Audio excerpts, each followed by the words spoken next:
그 카운터 모드를 살펴보기 전에 자바 아머 라이브러리를 가지고 그 아머 모드를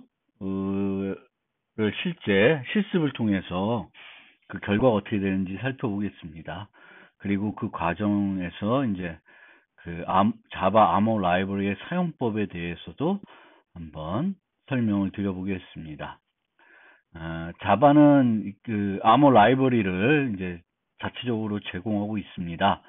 그래서 거기에는 이제 웬만한 암호 알고리즘들은 다 구현이 돼서 제공되고 있고요.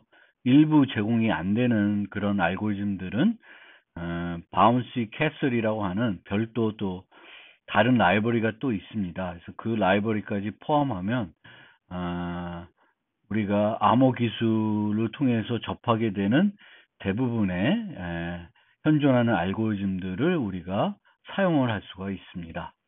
자, ECB 모드로 AS 암호 알고리즘 이용해서 ECB 모드로 데이터를 한번 암호해 보겠습니다. 여기 보시면은 키 제너레이터라는 걸 이용해서 키를 먼저 생성을 하겠습니다.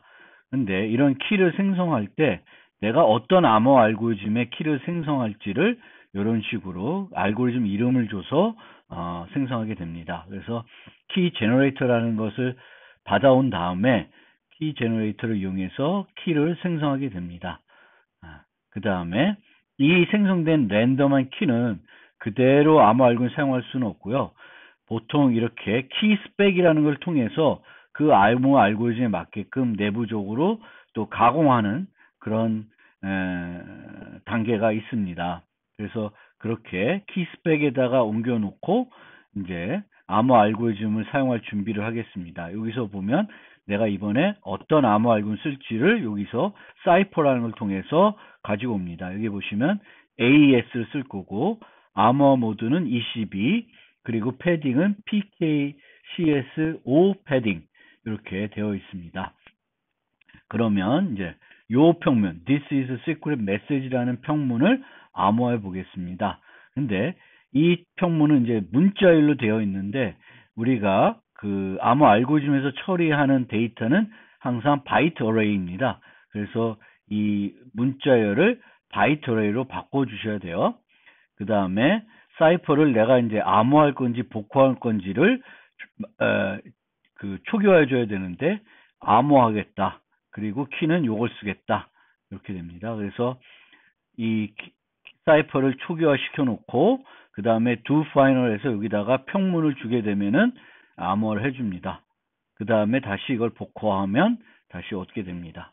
그럼 한번 실행을 해보면 자, 실행 결과를 보면 자, 키는 128비트 키 이렇게 생성이 됐고요. 평문은 this is secret message인데 이걸 바이트로 바꾸면 이렇게 됩니다. 그런데 이걸 암호하게 되면 암호문은 이렇게 되죠. 즉 요만큼은 패딩이 된 것입니다. 그래서 다시 복호하면은 그 패딩된 부분을 제거하고요. 이 바이트 어레이를 다시 문자열로 바꾸면 우리가 원하는 문자열을 얻을 수 있습니다. 두 번째 예제를 실행해 볼게요. 이 소스는 이미 다 올려드렸으니까 직접 한번 실행해 보시면 좋을 것 같습니다. 자, 요번에는 this is secret message라는 걸 암호하지 않고 평문을 이렇게 바이트 어레이로 만들었습니다. 그래서 3개의 블럭을 준비했는데요. 블럭을 보시면은 첫 번째 블럭과 세 번째 블럭이 데이터가 동일합니다. 그래서 이걸 암호했더니 암호문 블럭은 총 4개가 됐습니다. 이건 왜 그래요? 3개가 정확하게 그 평문이 블럭 크기와 블럭 크기로 평문의 크기가 나눠지기 때문에 한 블럭이 통으로 채우기가 된 것입니다. 근데 여기 보시면은 암호문 결과를 보면 첫 번째 암호문 블럭과 세 번째 암호 블럭이 동일하다는 걸 알 수 있습니다. 그래서 ECB 모드로 이렇게 암호하면 이런 문제가 발생합니다. 나머지 코드는 여러분들이 제가 사용법 드리니까 한번 보시면 되겠습니다. 여기에 이런 데이터를 이제 암호한 겁니다. 그 다음에 CBC 모드로 똑같은 요 데이터를 암호해 보겠습니다. 베이직 인sam플을. 자, IV 값이 필요하죠. CBC 모드는. 그 다음에 평문은 지난번과 똑같이 이렇게 준비를 했습니다. 그런데 암호문은 4개 있고, 요거까지 합쳐서 이제 그 암호문 블럭은 5개가 됩니다. 그래서 이것과 이거를 수신 측에 전달해야지, IB가 없으면 수신 측에서는 복구를 할 수 없어요. 그래서 C0가 필요하기 때문에 C0까지 합쳐서 주게 되겠고요. 여기에 보시면은 이제는 첫 번째 블럭과 세 번째 블럭이 다르다는 걸 알 수 있습니다. 자, 여기도 보면 요번에는 아까는 AS, ECB, PK, CS, 5 패딩 이렇게 했는데 여기는 이제 CBC로만 바뀐 거고요. 그리고 이제 IB를 내가 직접 생성을 했습니다. 뭘 이용하냐면 스퀘어 랜덤이라고 하는 걸 이용했습니다.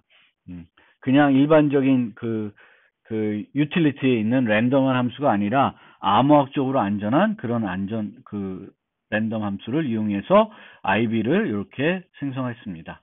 다시 한번 돌려보면 IB가 또 바뀌는 걸 알 수 있죠. 그리고 IB가 바뀌면 이 데이터들도 다 아까와 다르게 됩니다. 그렇지만 복구하면 똑같죠. 네. 그래서 여기 보시면은 이제 아까 이니트와 달리 키 스펙뿐만 아니라 IB 스펙도 같이 주고 있습니다. 그리고 복구할 때도 여기 IB 스펙을 주는데, 만약 이게 원격에 있는 시스템이라 그러면 암호문을 받아서 첫 번째 블럭은 IB로 만들고 나머지 4개를 그 복구화에 사용하시면 되겠습니다. CTR 모드를 설명드리겠습니다. 그래서 ECB 모드가 있었는데, ECB 모드는 되게 그 보안적으로 문제가 많습니다. 그래서 CBC라는 걸 만들어서 사용할 수 있는데, 이 CBC는 그 성능 면에서 순차적으로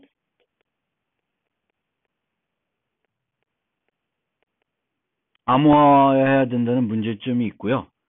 어쨌든 이 CBC 모드도 NM 특성을 만족 못합니다. 여러 가지 좋은 특성도 갖고 있지만 NM 특성을 만족하지 못하고 순차적으로 암호할 수 없다라는 2가지 문제점이 있습니다. 그래서 CBC가 어차피 완벽한 어떤 해결책이 아니기 때문에 성능을 좀 개선해 보자라는 측면에서 이제 생각하게 된 게 바로 CTR 모드다라고 생각하시면 돼요. 그래서 CTR 모드는 암호화를 할 때, 원래는 암호화를 하면은 이제 메시지를 이 P를 그 암호 함수에 넣어서 암호화를 하잖아요. 근데 이 경우에는 평문을 이 암호 알고리즘을 이용해서 암호하지 않고 난스를, 요 랜덤한 값을 암호하게 됩니다. 그리고 그 암호화된 결과와 PI들을 평문 블럭을 XOR해서 암호문을 만들게 됩니다. 그래서 키를 모르면은 요 SI 값을 구할 수가 없겠죠. SI를 구할 수가 없습니다. 그리고 그렇기 때문에 SI를 구할 수가 없고, 이 NI는 이렇게 보시면 이제 NI들이 있는데, 이 NI와 그 다음 거는 플러스 1로 카운트 형태로 증가가 됩니다. 그래서 첫 번째 이 복구하는 측에서 이거를 SI를 계산해서 CI에서 PI를 계산하려 그러면 NI 값이 필요합니다. NI. 근데 NI 값을 주지 않고 N0 값을 주게 됩니다. 이게 바로 C0, IV 값이 되겠습니다. 그래서 C0가 있으면 이제 나머지들은 플러스 1을 해서 N1, N2 쭉쭉쭉쭉쭉 계산할 수 있습니다. 따라서 이 모드에서는 NI들만 알면 독립적으로 이것들이 다 진행이 될 수 있습니다. 그런데 이 ni를 알아야지만 이 ni 플러스 1을 계산할 수 있지만 실제적으로는 n0만 알고 있으면은 모든 ni들을 다 계산할 수 있습니다. 따라서 이 과정을 전체 병행 처리를 할 수 있습니다. 암호화도 복호화도 병행 처리할 수 있고요. 이렇게 하기 때문에 실제적으로는 ni를 암호하지 않고 뭐 이런 식으로 맥값을 쓴다든지 다양한, 즉 수신자와 암호하는 자만 만들 수 있는 값들만 만들어내면 돼요. 그것이 꼭 암호 알고리즘이 아니어도 된다. 암호 알고리즘 아니어도 이런 식으로 데이터를 암호할 수 있다는 특징도 갖고 있습니다. 또 다른 특징은 여기에 보시면 원래 이제 암호할 때는 암호 모듈을 쓰고 암호화 함수를 쓰고 복호할 때는 복호 함수를 써야 되는데 암호할 때 쓰는 함수랑 복호할 때 쓰는 함수가 같습니다. 즉 우리가 보통은 암호화 함수, 복호 함수를 소프트웨어적으로나 하드웨어적으로 둘 다 만들어야 되는데 카운터 모드만 쓸 경우에는 복호화 모듈은 필요가 없어요. 그러니까 소프트웨어는 반, 하드웨어도 반으로 줄어드는 또 장점이 가지고 있습니다. 자, IB 값, 이 N0 값이 되겠고 N0만 알면 나머지 NI들을 다 계산을 할 수 있습니다. 보통은 플러스 1을 사용한다. 그런데 이 경우에는 항상 N0를 다른 걸 사용해야 돼요. 왜냐하면 N0를 다른 걸 사용하지 않으면 SI들이 다 같아집니다. 그러니까 N0가 같으면 SI들이 다 같아지기 때문에 이 SI가 같으면 이 두 개를 XOR, CI와 CI'을 XOR 하면은 평문을 XOR 값을 얻을 수 있기 때문에 대단히 위험해집니다. 그래서 CTR 모드를 사용하면은 반드시 다른 것을 사용해야 됩니다. 그러면 아까 CBC 모드에서는 같은 걸 쓰면 어떤 문제가 생길까요?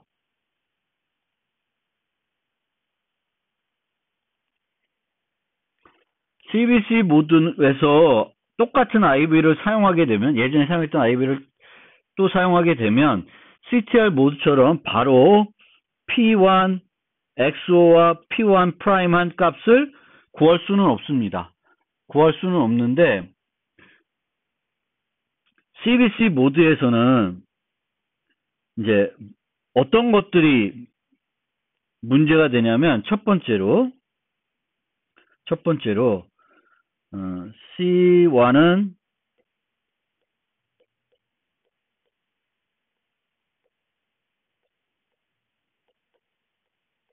C0잖아요.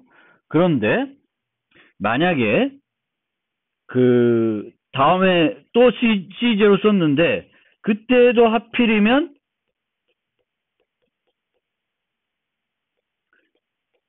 똑같은 P1을 썼어요. 그럼 어떻게 돼요? 요 값하고 요 값이 같죠. 즉 C0와 C1이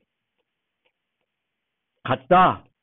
그러면은 요때 암호할 때 썼던 P1과 요때 암호할 때 쓴 P1은 같다라는 걸 알 수 있습니다.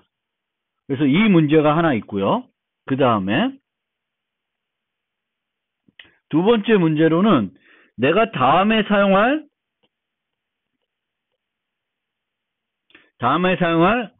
IV가 C0'이라는 걸 예측할 수 있어요. 예측할 수 있다. 그리고 요거를 이제 C0라고 합시다. 그러면 내가 이 암호할 데이터를 P1 예측한 거예요. 이것도 예측해서 P1 프라임이라고 합시다. 그러면 P1 프라임에 나는 어떻게 만드냐면은 C0 프라임 C0를 평문으로 요 이제 암호화 P1 값으로 만들어서 요거를 암호해 달라고 합니다. 그럼 얘가 어떻게 암호하냐면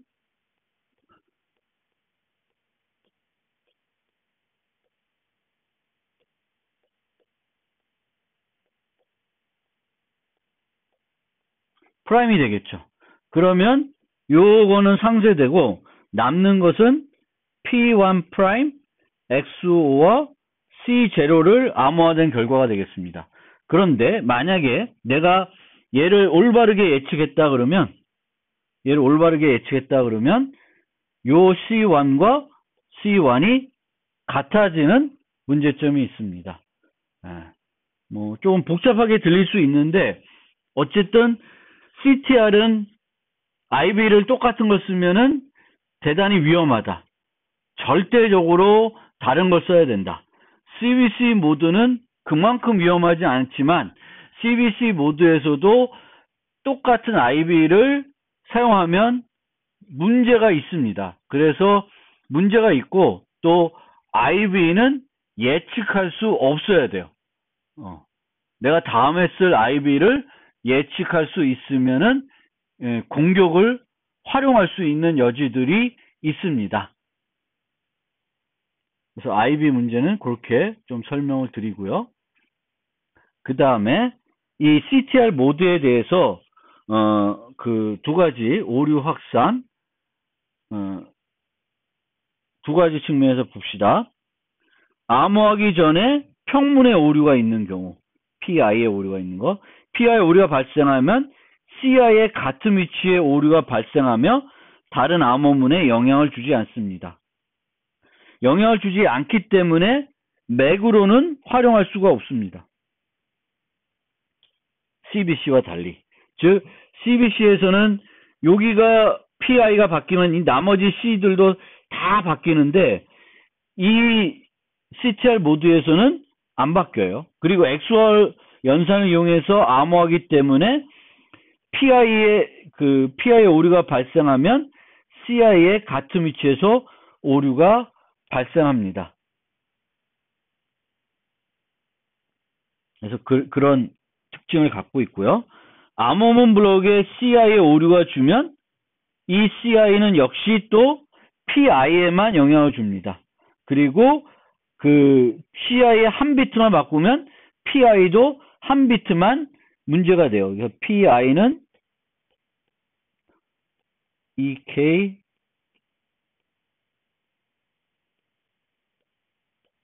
SI SI가 아니라 이게 NI인데 SI랑 이제 CI를 XOR한 값이죠. CI를 XOR한 값이기 때문에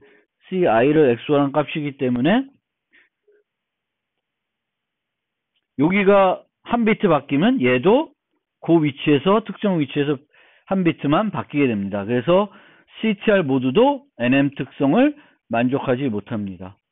전체적으로 보안적인 측면에서는 CBC가 오히려 우수할 수 있습니다. 그런데 CBC도 문제점을 갖고 있기 때문에 성능적인 측면에서는 CTR 모드가 훨씬 유리하다. 어떤 측면에서 암호함수만 만들면 되고 D가 필요 없고요. 그리고 암호화 복호화도 모두 병행 처리할 수 있습니다.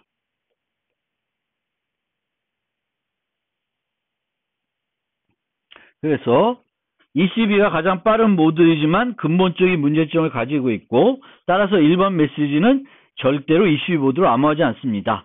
암호키와 같이 한 블록보다 작은 크기의 값은 ECB 모드로 암호할 수도 있습니다.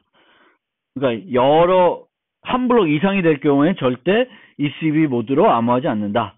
보통 파일과 같은 만약의 데이터 암호할 때는 CBC를 사용하는데 최근에는 CBC 대신에 CTR 모드를 많이 사용하고요.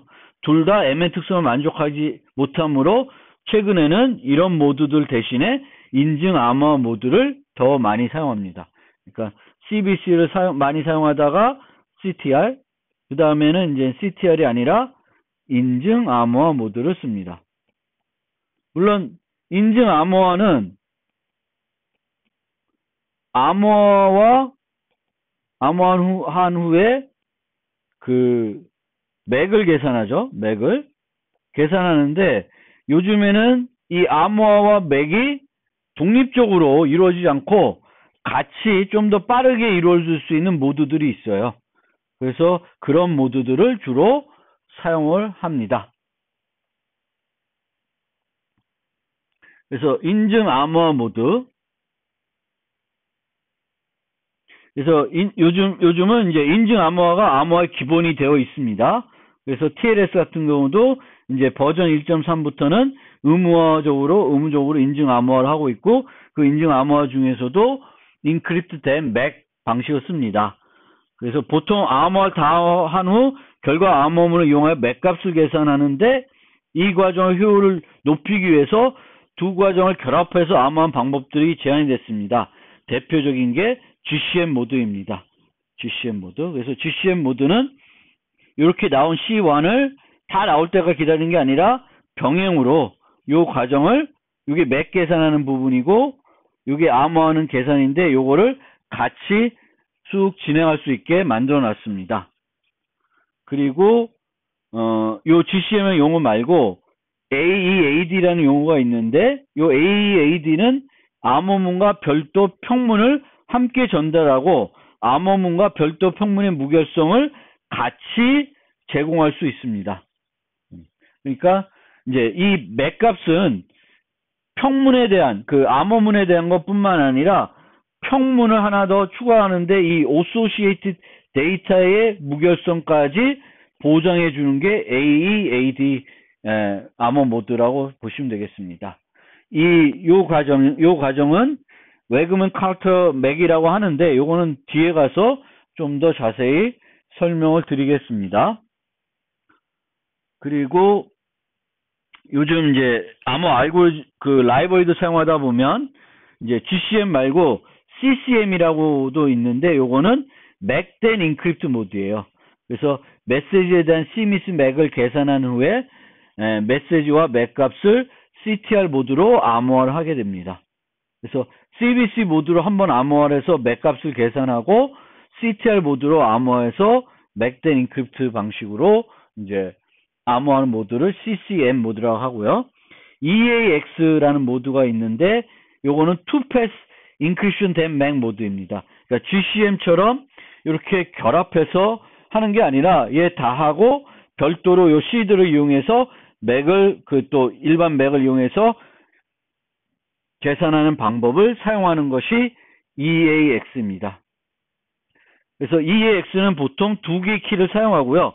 GCM은 두 개의 키를 쓰지 않고 어떻게 하냐면은 원래 키는 여기에 AS에 쓰이고 그 키를 이렇게 이제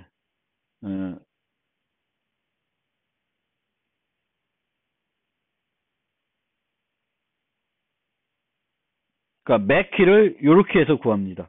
그러니까 맥에 사용될 키를 원래 사용됐던 키, 원래 AS 키인 K를 모두 0인 데이터를 암호해서 그 값이 KM인데, 이 KM을 이용해서 이제 맥 값을 계산하는 방식이 되겠습니다.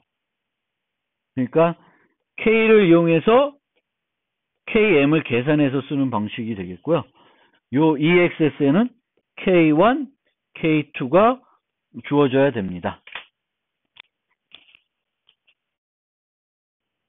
카운터 모드를 설명드리면서 한 가지 빼먹은 게 있어서 다시 설명드리겠습니다. 그 부분은, 이게 어떤 부분이냐면은, 이제, CTR 모드에서는 평문을 암호할 때, 암호 알고리즘에 집어넣지 않죠. 여기다가 집어넣지 않습니다. 따라서, 암호하는 요 값하고 얘를 XOR 해가지고 암호하기 때문에 채우기가 필요 없습니다. 채우기가 필요 없습니다. 왜냐하면 이 PI가 요만큼밖에 안 되면은 요 나온 거에서 요만큼만 가지고 XOR 하면 됩니다. 그래서 카운터 모드에서는 채우기가 필요 없습니다. 마지막 바이트하고 필요한 만큼만 하면 되겠고요. 물론 채우기 필요 없지만 얘도 IV는 필요하기 때문에 최대 한 블럭이 증가할 수 있습니다. 자, 코드를 통해서 좀 보여드리면은 여기 보면 CTR이고 노 패딩으로 되어 있잖아요. 노 패딩이 되어 있습니다. 그래서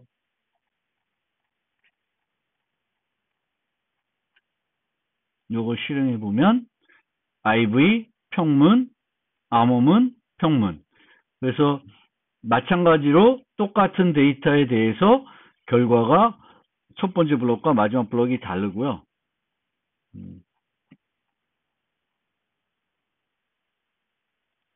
이 정도를 지워볼까요?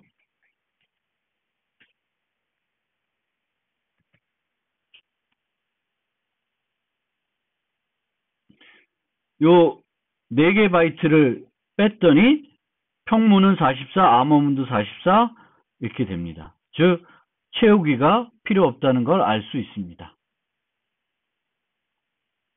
그리고 GCM 모드도 노 패딩입니다. 맥 인크립트 된 맥 모드인데 필요 없습니다. 그런데 이제 이 GCM 모드 쓸 때는 그 카운터 모드나 AS 모드처럼 IB 패러미터 스펙을 통해서 IB 값을 주는 게 아니라 GCM에서는 별도 GCM 패러미터 스펙이라는 게 있습니다. 여기에 태그 길이와 그 N 값을 주게 됩니다. N 값.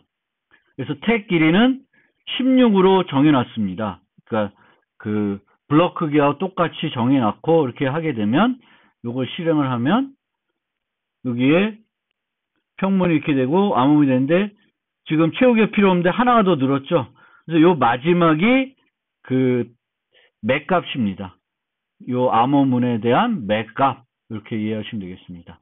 여기도 마찬가지로 이렇게 4개를 지워보면 똑같이 이렇게 되겠고 여기가 태그 값이 됩니다.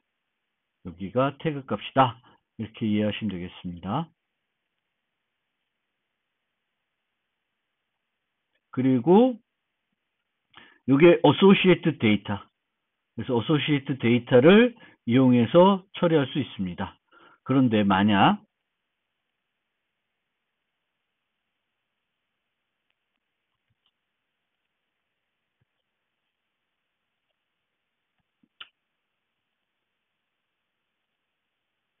복구할 때 어소시에이트 데이터를 바꿔서 집어넣으면 여기에 AAD bad tag exception이라는 예외가 발생합니다. 즉 얘를 이제 암호문 받은 이 암호문 두파이너에서 이 암호문을 받았는데 이 암호문에서 태그 값을 빼내서 그 맥 값을 확인하는데 확인이 안 되는 거죠. 그래서 이건 평문을 바꾸든 평문을 안 바꾸든 마찬가지이고요. 여기서처럼